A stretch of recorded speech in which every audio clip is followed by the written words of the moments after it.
ڕۆژ لە دوای ڕۆژ بژێوی ژیانی ڕۆژانەی هاوڵاتیان بەرەو خراپی دەڕوات و بازاڕەکانی هەرێمی کوردستان چۆڵبوونی بەخۆیەوە دەبینێت.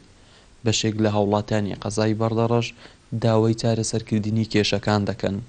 بازار نییە بەخوایەوە و چەند ڕۆژە تقریبان ئیجارمانیش گرانەوە، یعنی موبایل چەندە موبایلمانیا دینی لە هەولێراتنەوە موبایلمانیا ئەوە چەند تقریبا موبایل بینین ئیش نییە و بازارمان زەعیف و زۆریش زەعیفە، ینی بەرەوبەر نەوروزە ڕاتیبیانیشدا و قەیرانە، بەس عالەم لەبەر قەیرانی پێیان ناکرێت هیچ موبایلە بکڕی.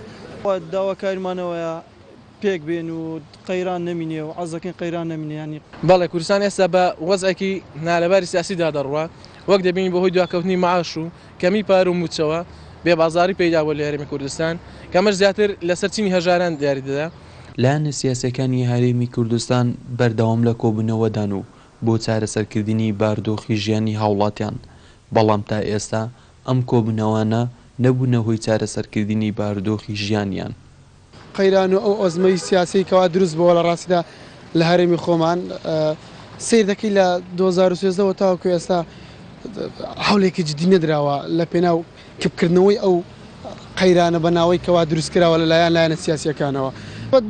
بازارکە هەروەکو خۆی هەروەکوش ئەشیا دێ و ئەشیا دەفرۆشتێ و چێشە و گرفتمان نییە، بەس چێشە و گرفتەکە ئەوەیە هەر قەیرانەکە هەرماوە بێپارێکە ماوە خەڵکە بێزار بۆ ڕاستی، ینی داوا لە حکوومەتی هەرێم دەکەین ینی ئەو قەیرانە نەمینێ هەر بگیرێت، ینی خەڵک بێزار و بەڕاستی هیچ تەئسیر لەوە ناکە، تەئسیر بەس لە خەڵکەی دەکا. داواکاری ئێمە بەلایەن سیاسیەکان بە کێشەکە ینی بە گفتوگۆ چارەسەر بکرێت.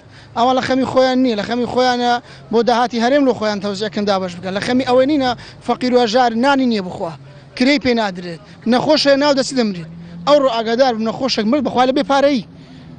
هەرێمی کوردستان لە ساڵی 2014ەوە تووشی قەیرانی دارایی و ئابووری هاتووە و ئەمەش بەهۆی پرسی فرۆشتنی نەوتی سەربەخۆوە لەلایەن حکوومەتی هەرێمی کوردستانەوە و بەغداد دژی ئەم بڕیارە ڕاوەسە و بڕیاری ڕاوەستانی بەشە بودجەی موچەی هەرێمی کوردستانی دا.